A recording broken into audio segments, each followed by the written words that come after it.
Ancaman bagi monyet boti ini adalah pertambangan, penebangan hutan, dan juga perburuan yang tentunya bukan dilakukan saat Satpol PP. Dari mulai anak kecil, remaja, dewasa, hingga tua bangka. Milenial pasti ingat dengan sosok Tesi. Bicara yang ilmiah.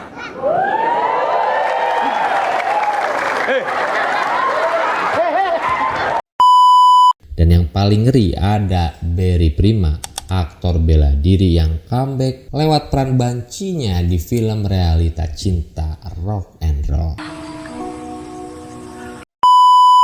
Jenggot kan biasanya icon buat lelaki yang maskulin banget. Ini berjenggot, keker, tapi aduh ampun. Selamat datang kembali di Sebagai Podcast bareng gue Agan GG. Di video kali ini kita bakal ngebahas tentang kelangkaan LPG yang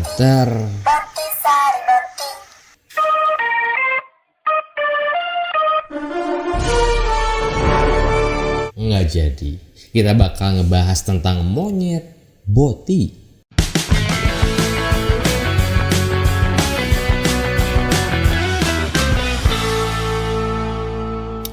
Awalnya gue sempat nggak percaya dengan monyet yang bernama boti ini, tapi ternyata maaf untuk teman-teman boti, ini adalah realita. Tapi ada yang lebih realita, yaitu button subscribe yang harus kamu tekan sekarang juga. Monyet boti ini adalah primata endemik yang berasal dari Sulawesi Tengah dan Kepulauan Togian. Monyet boti ini punya ciri-ciri khusus, punya tungkai kuat, ekor pendek, dan juga moncong yang panjang. Ada fakta-fakta menarik tentang monyet boti asal Sulawesi Tengah ini. Monyet boti adalah perenang yang ulung karena mempunyai kaki yang berselaput. Monyet boti juga hidup berkelompok sampai 25 hingga 40 ekor. Mereka juga hidup di hutan dataran rendah, dataran tinggi, dan juga hutan sekunder. Monyet boti juga bisa hidup di perladangan, perkebunan, dan juga pesisir.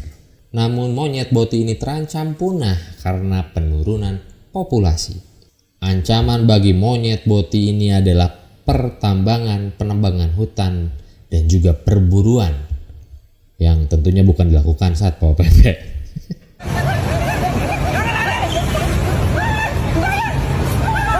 Tapi berbeda dengan boti yang satu ini.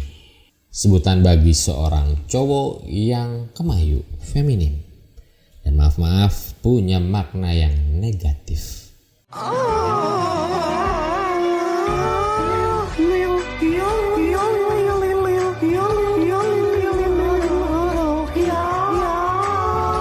Istilah boti ini berasal dari bottom atau lawan mainnya, yaitu top, yang merupakan istilah bagi kaum gay yang digunakan untuk menyebut peran mereka dalam hubungannya. Berhubungan erat dengan orientasi seksual ini memang bikin orang-orang geleng-geleng kepala. Dari mulai aksinya di sosial media, di TV, di berbagai bidang, hingga sampai banyak kasus-kasusnya.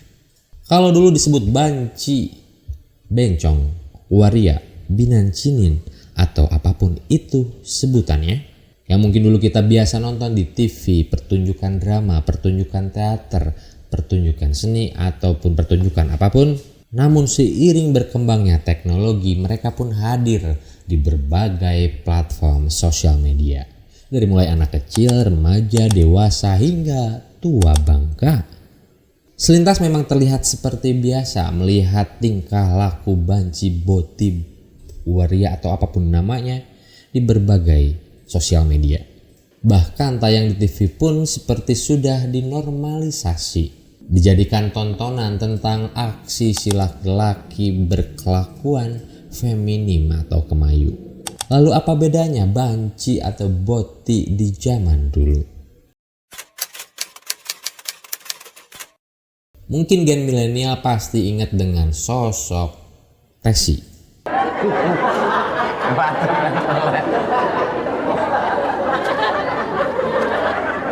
Bicara yang ilmiah.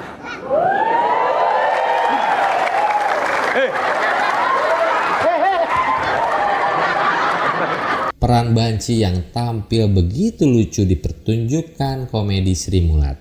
Nama Tesi dan tingkah laku Bancinya pun melekat di sosok seorang Kopral 1 Purnawirawan Haji Kabul Basuki. Adalah sosok di belakang peran Tesi ini. Beliau adalah seorang purnawirawan angkatan laut yang pensiun dan lalu aktif di seni peran dan bergabung di grup Sri Mulat. Tapi coba tengok kesehariannya. Dia adalah seorang bapak dari 2 anak dan juga seorang purnawirawan pensiunan tentara yang hobi koleksi batu aki segede gaban.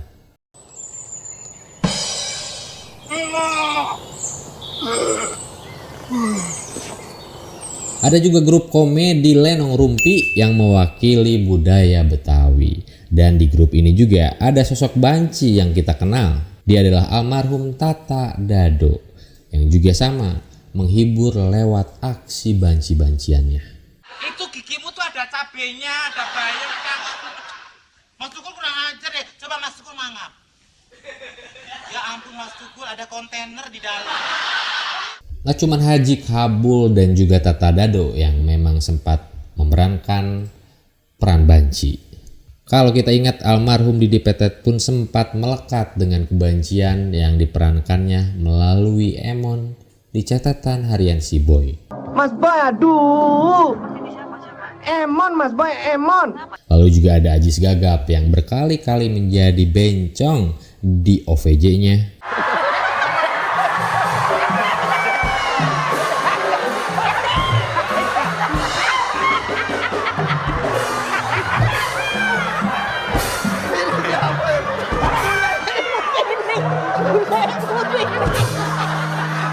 Dan juga ada aktor senior Doni Damara yang jadi Banci di filmnya Lovely Man. Dan yang paling ngeri ada Berry Prima, aktor bela diri yang comeback setelah lama rehat dari seni peran lewat peran Bancinya di film realita cinta Rock and Roll.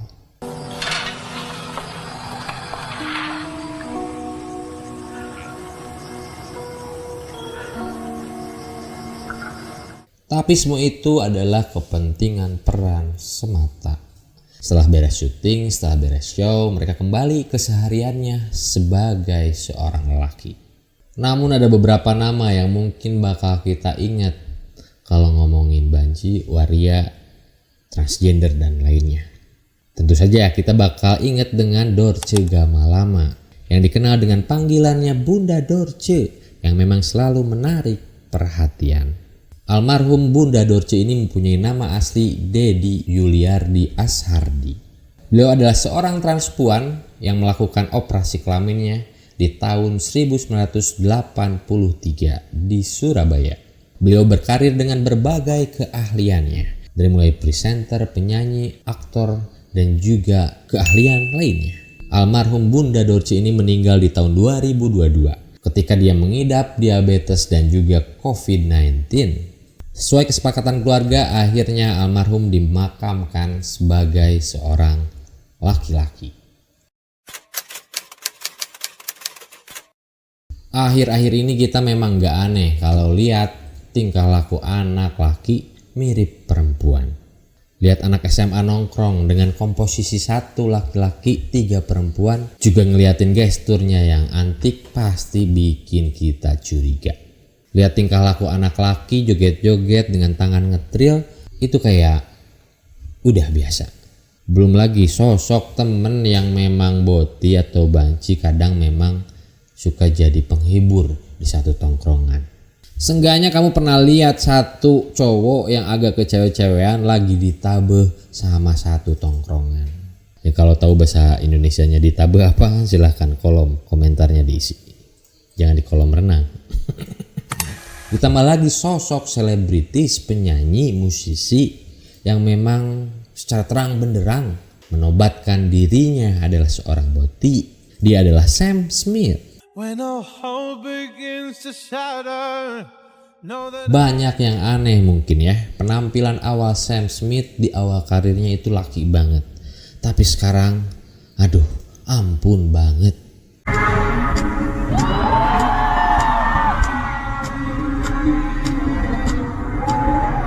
Banyak tampil di berbagai konsernya dengan busana wanita, tapi tetap kekeh dengan jenggot di dagunya.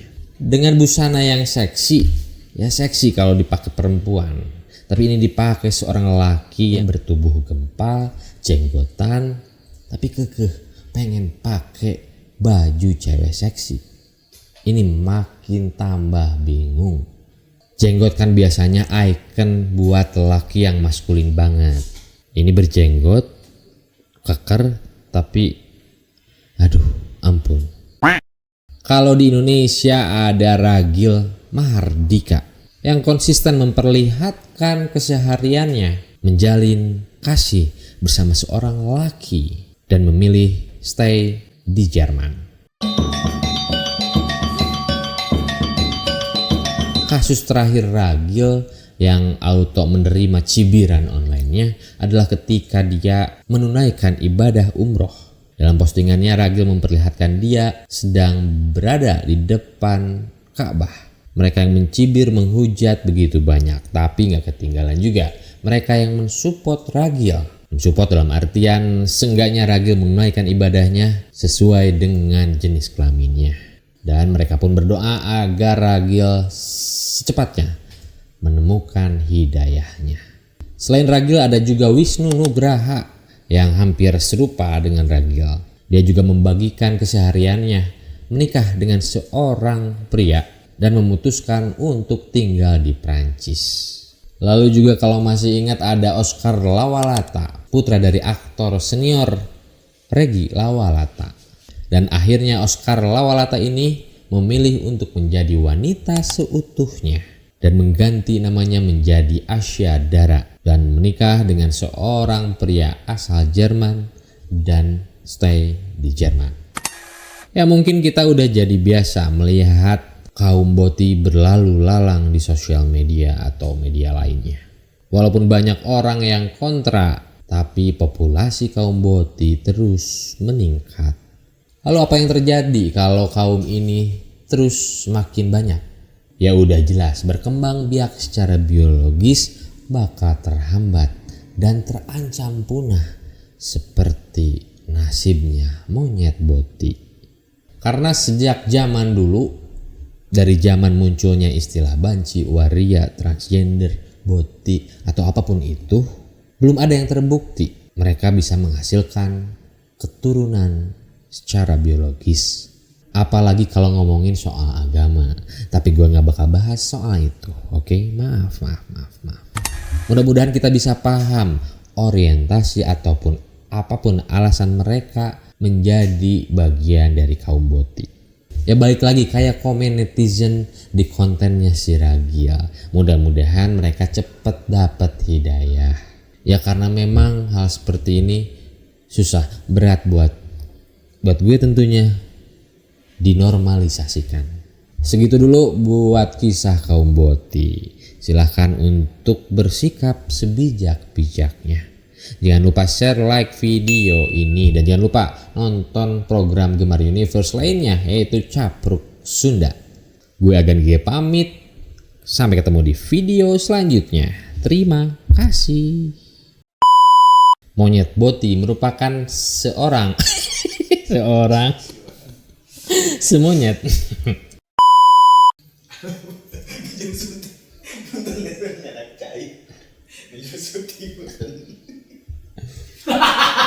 Si